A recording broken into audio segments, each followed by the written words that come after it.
The phone rang at 11:47 p.m. on a Tuesday in March. Ted Danson had been asleep for exactly 23 minutes. His studio apartment in Hell's Kitchen was cold. The radiator had stopped working 2 days ago. He reached across the second-hand nightstand and grabbed the receiver. "This is Danson," he said, his voice rough with sleep. "Ted, it's Marvin." The voice was urgent, breathless. "I need you to listen very carefully." Marvin Rothstein was a casting director Ted had met 6 months earlier. They'd shared coffee once. Marvin had said he'd remember Ted's face. That was all. Ted sat up. The sheets were thin. His breath made small clouds in the dark. "There's an audition tomorrow. 10 a.m. Paramount Lot. It's a leading role." Ted's heart began to pound. He'd been in New York for 3 years. He'd done soap operas. He'd done commercials. He'd never been called for a leading role. "What's the project?"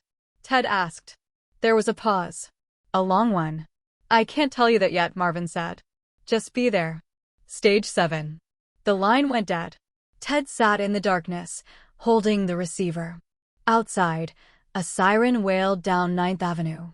He looked at the script pages scattered on his floor. Somerset. Another day player role. Another face in the background. He didn't know it yet, but the call wasn't from Marvin at all. And by morning, everything would change. Ted arrived at Paramount at 9:30 a.m.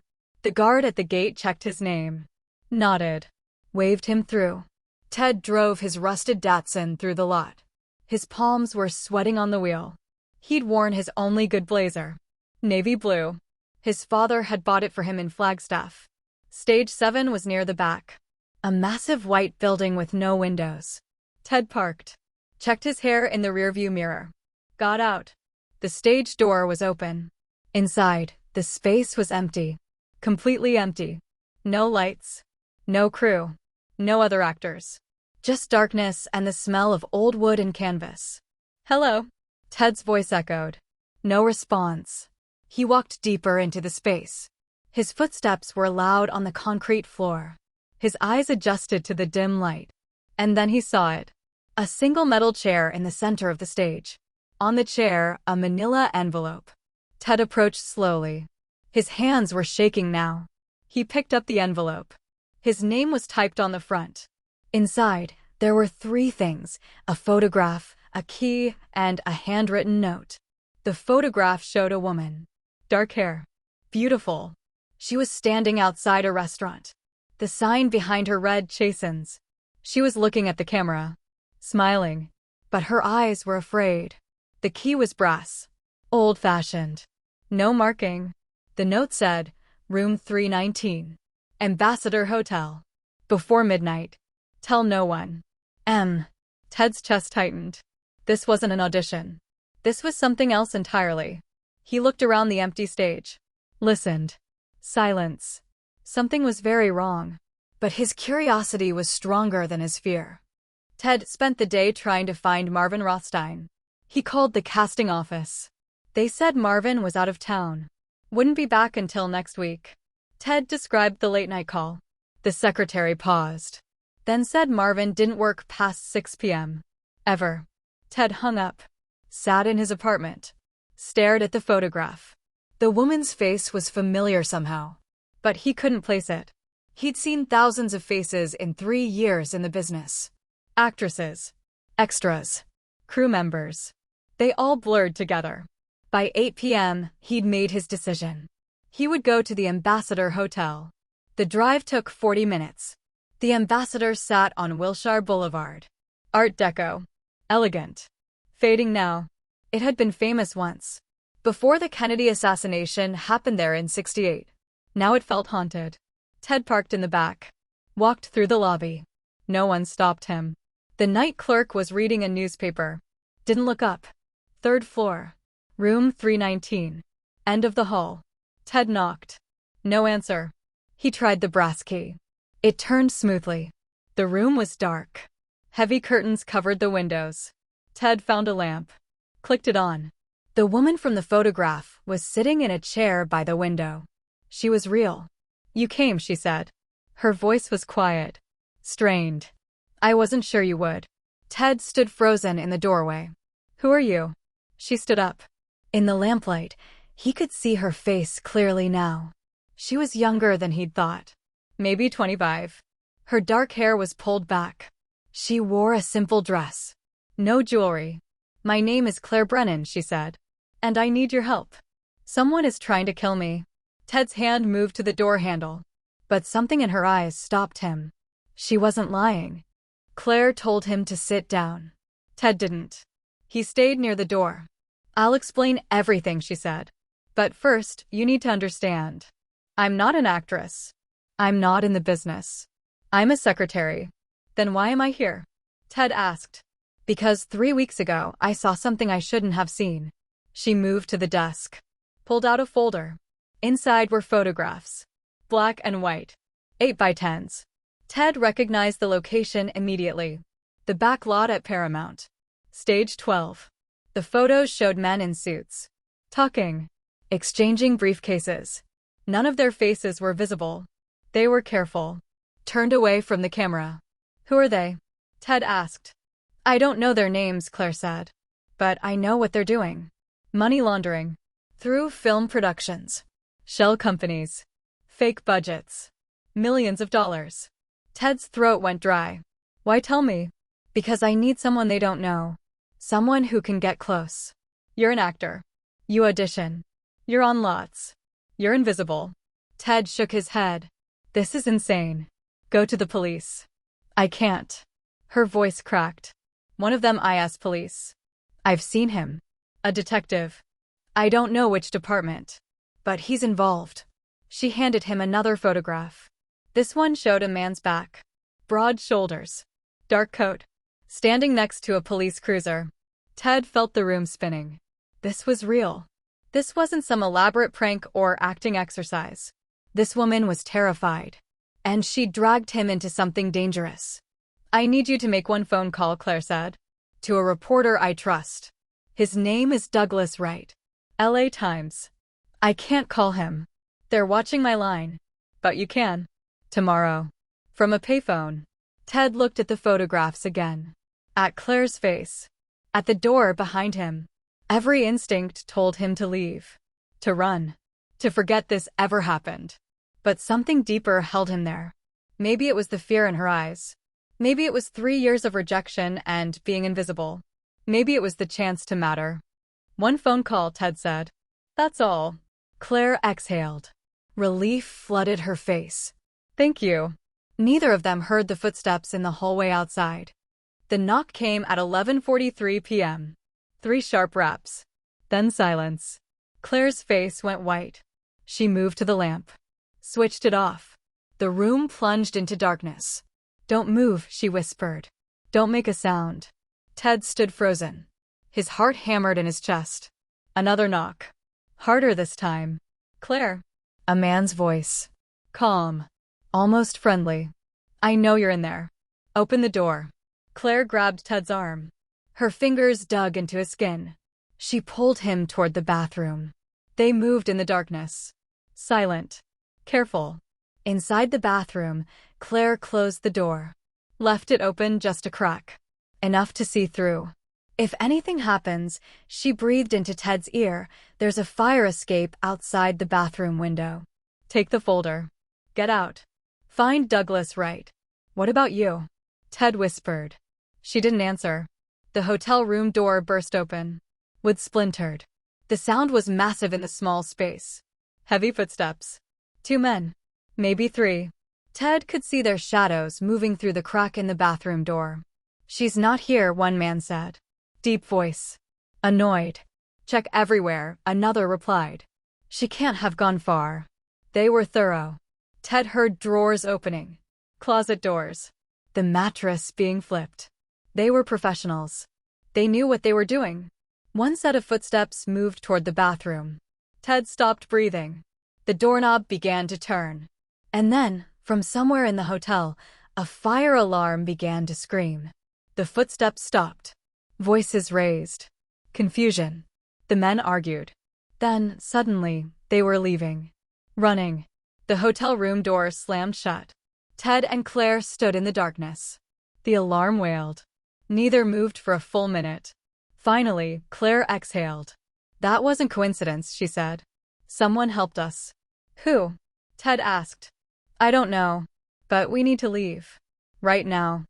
They climbed out the bathroom window. The fire escape was rusty. Old. It groaned under their weight. They made it to the alley. Ran to Ted's car. As they drove away, Ted looked in the rearview mirror.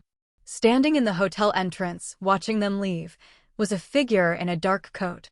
The same broad shoulders from the photograph. The detective. They drove for 2 hours. North.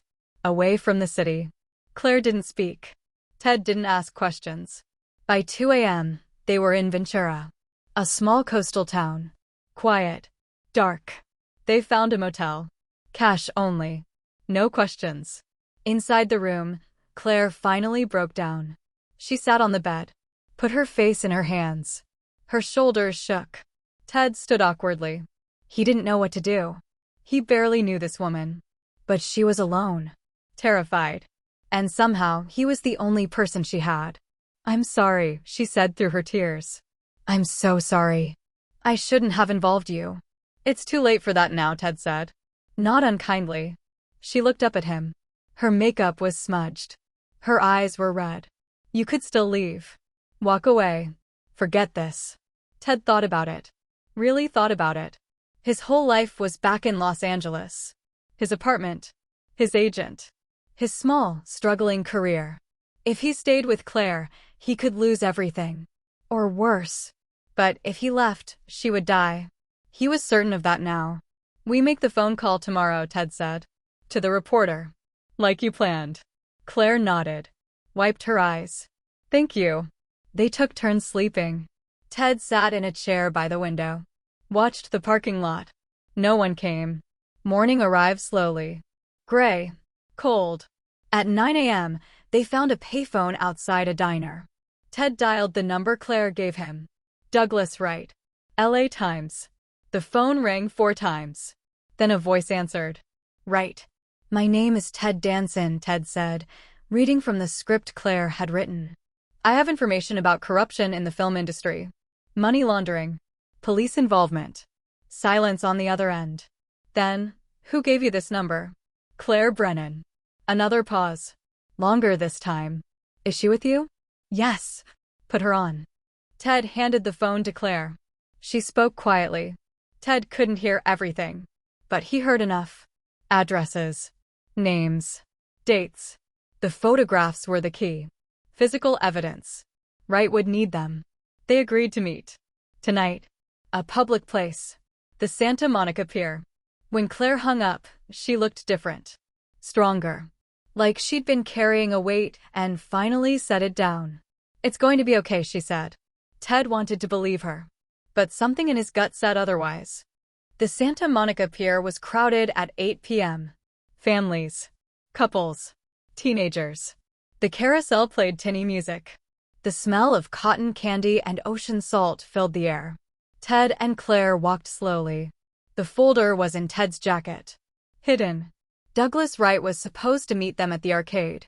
8:15 p.m. They arrived early. Waited outside. Watched faces in the crowd. Ted's nerves were electric. Every person could be a threat. Every shadow could hide danger. At 8:17, a man approached. Thin. Glasses. Corduroy jacket. Press badge around his neck. Claire, he said. She nodded. Douglas. They moved to a quieter spot. Near the edge of the pier. Away from the crowds.